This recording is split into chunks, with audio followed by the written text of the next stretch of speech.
So do you have a magic wand to solve all these challenges? While this alone cannot solve everything, so digitalizing learning, right? So, yeah. Yeah.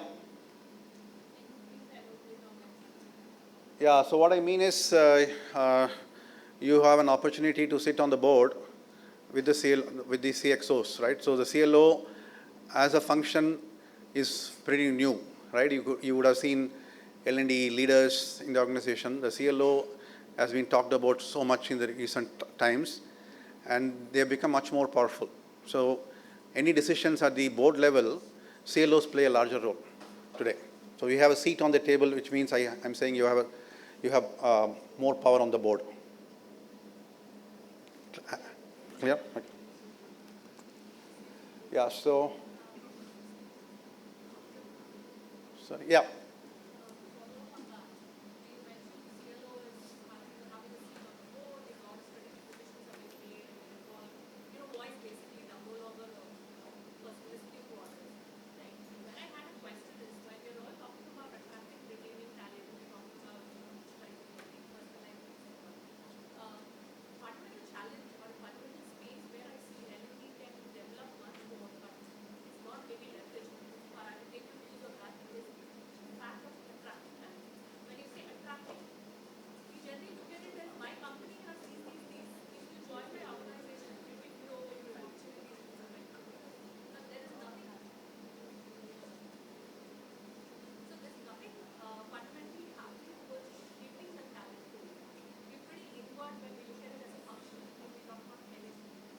The part that you mentioned where the JD, we are getting a 60% fit or a 70% fit, do you envision or do you see that L&D scope is going to go beyond what's inside, what's in the board and what's the organization is doing to what's happening in the market? Do you think that could be an evolutionary space where CLO means more than who's with me and who can be with me? Yeah, so good question. So in fact, the way I usually define L&D's role is it's not confined to an organization.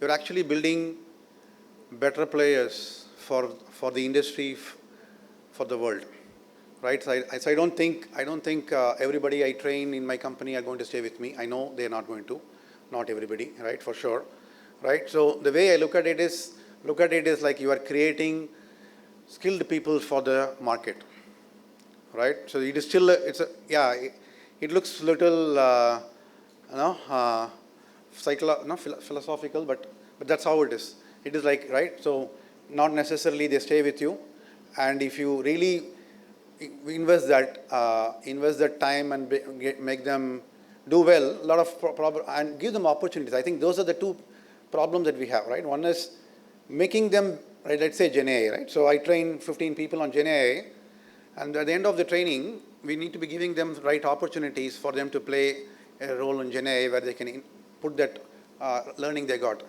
The problem I am seeing is we are not able to match that sometimes, and then people find a similar opportunity somewhere and they leave.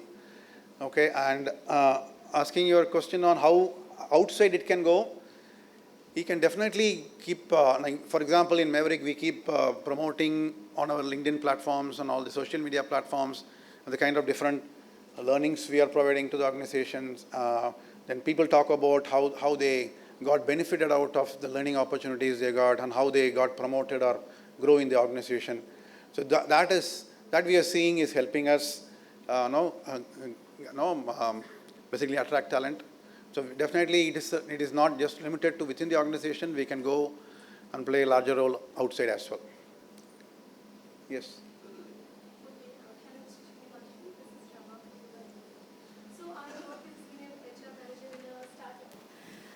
When I talk about a startup, we always, seek for direct revenue departments as compared to the support function. I totally agree that L&D is no more a support function because it is directly proportional to what we are going to get from the market. But making it understand to to a CEO or making it understand to the people, because they have that mindset that from where we are getting the direct revenue, we should focus on that department. What is your take on it and how we can take it forward? Thank you so much. Thank you. Yeah. See, understand, if you're a startup, putting money on this probably is not your priority, right? I'm sure your CEO also understands it is an important function to do, but not that it is not a priority currently because you're still trying to get your first set of business revenues growing, some of the things, right? Probably you should go do something, work with training providers like GateForce or any other organizations, just to tie up with them, even though you don't have a dedicated function within your organization. I think you should start there, right, and see what you can do so that you can, and then when you get bigger and you can invest, you can get there. So that's what I would suggest. That's a good point to start. Right. Other thing is probably the big simple thing is tying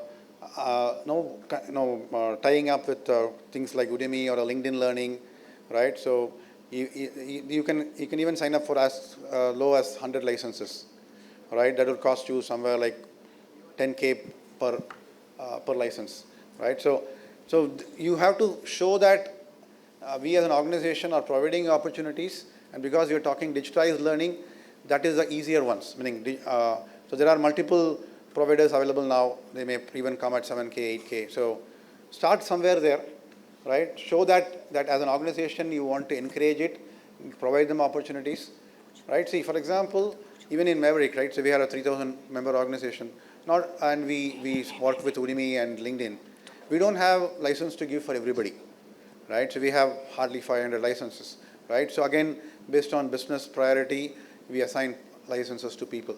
But as when people know that, and also the learning commitment, right? So people, just because you're giving license, people come and say, give me a license, right? They don't use it. So we ensure that there's a lot of learning commitment provided to them before we assign them a license, right? I think those are probably some areas to start with, right? You can even probably, I don't know whether you have any success factor or any things like that. So you have LMS there. You can try to create some content and put it there. So you could have some different starting points. So I definitely encourage you start some of this. That'll basically giving a message that we care and this is important for us, right? You can improvise as you go. Sir, I have a question. Yes. Sir, what are the push strategies and the pull strategies which your organization uses for the uptake of L&D to increase? Push and pull strategies for? For the uptake of the L&D programs for your organization. Okay. So personally... Specifically to digital learning. Sure, yeah.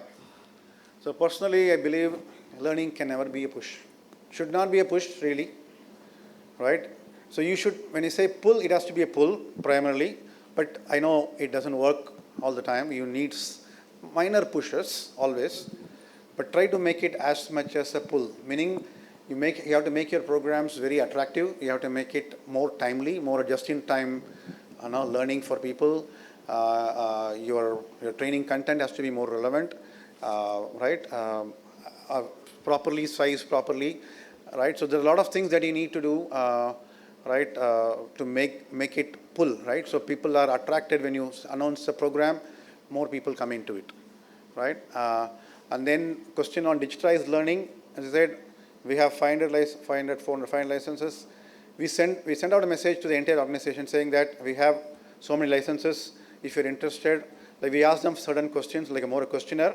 What kind of, what is that you want? Why do you need this thing? What is that you have plans for learning in the next 3 months, 6 months, 12 months? How do you want to take your career? So we make people think and answer it properly. We sometimes even discuss with them to understand the learning commitment, and based on that, we assign them licenses. So as we speak, we have not allotted all the licenses. So we have allotted only 60% of the licenses, and with that, Udemy is telling us we are doing much better than the industry in terms of average learning hours. Because we are not just going and giving it free, we're making sure the people understand that it is a privilege they are getting by getting a license, because only 500 out of 2,000 or 3,000 gets a license. So we make them and that way they get more committed. They make them think. So what happens is when something is given free, people take it without thinking and they don't use it. And we also keep looking at how they are using it. Some people commit today, 2-3 weeks, meaning we are seeing